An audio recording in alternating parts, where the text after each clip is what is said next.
health and peace and happiness for everyone. Ashreinu matov chelkeinu, how good and beautiful is our heritage.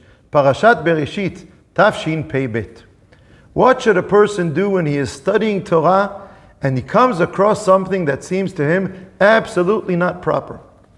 I was once teaching a class of young women and we came across the pasuk in Parashat B'reishit, Ve'elishech teshukatech vehu yimshol bach. He, the man, will rule over you, the woman. The young women in the classroom were not familiar with this pasuk and they got very, very, very angry. Thank God they didn't have etrogim in their hands that day. Otherwise, I would have been bombed with etrogim like the Mishnah describes in Masechet Sukkah. But they were very, very, very angry. After I explained at length what I understood the meaning of this pasuk to be, I understood that we should study and teach. What should a person do when he is studying Torah and he comes across something that seems to him absolutely not proper? Some religious people would say you just have to accept it. It's the word of God and that's that. Some non-religious people would say be faithful to your inner truth and that's that. The last answer, be faithful to your inner truth and reject the Torah. Of course, a person who believes in Torah min hashamayim cannot accept that. But the question is there and it's powerful. What do we do with it? So let's look at this pasuk. Vehu yimshol bach. He will rule, the man will rule over the woman, and deal with this question through the challenge of understanding this pasuk. So the first point is question yourself. If you can question the Torah, you can certainly question yourself. What makes me think differently? What has caused me to think in this way that I think this is totally, absolutely not proper? Can I question myself? Maybe I am the one who is wrong. But that's not the only possibility. There is also a possibility that I misunderstood the Torah.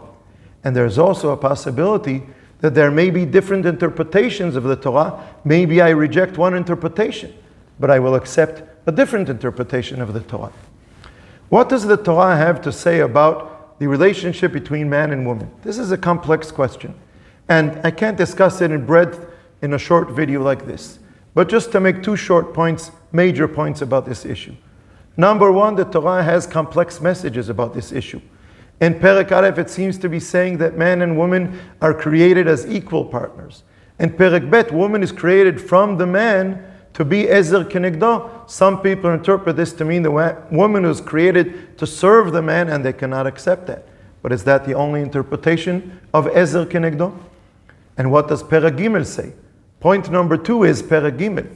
Perek Gimel says that Adam and Chava sinned in Gan Eden, and one of the damages caused to the world as a result of this sin was that he would rule over you. Man ruling over woman is damage caused to the world as a result of the sin. It's not described in the Torah as an ideal or as a commandment.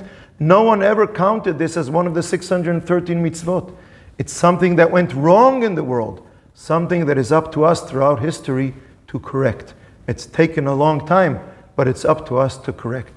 And this is not only my interpretation. Harav Shimshon Raphael Hirsch in the 19th century says this. He interprets ezer kenegdo to mean parallel. Woman is parallel to the man. Kenegdo, opposite him, meaning parallel, and they should help one another. Man and woman, says Rashar Hirsch, are created equal. The sin in Perek Gimel ruins this equality, and it is only the Torah, says Harav Hirsch, that will bring back the equality between man and woman. So you see, understanding that it is not necessarily the understanding of what the Torah is saying, that man should rule over a woman. It is not necessarily the only possible interpretation of what the Torah is saying. That's not true.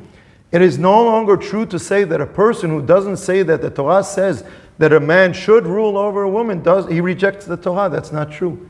Maybe there is such an interpretation of the Torah. Certainly not the only interpretation of the Torah. So this gives us different options. Now let's try and summarize what we said. What should a person do when he studies something in the Torah and it seems to him to be something that is totally, absolutely not proper? Number one, question yourself. Maybe you're the one who's wrong. Number two, if you ask the question seriously, go into some serious and long research to see maybe there is an answer to your question. Number three, Check, did you understand what the Torah says properly? Number 4, are there different interpretations of the Torah? Maybe there is an interpretation that you will reject, but there's an interpretation that you will accept. Rejecting one interpretation out of many of the Torah is totally different than chas v'shalom rejecting the Torah itself. Are you really trying to understand what the Torah says? Are you trying to force the Torah to say what you believe? Serious question. Difficult to answer that question. But at least we should try to be honest in our study of the Torah. And my final word, there are people, when they teach Torah, they are giving the message, what I'm saying is the Torah. If you disagree with me, you're rejecting the Torah. But I don't have to accept that, and you don't have to accept that. And then there are people, when they teach Torah, they are saying, this is the way I interpret the Torah. This is how I understand what it's saying. The reasons are A, B, and C. Come, study with me. Let's discuss this together and try and understand, am I understanding the Torah properly? Be'atzlacha. Shabbat Shalom.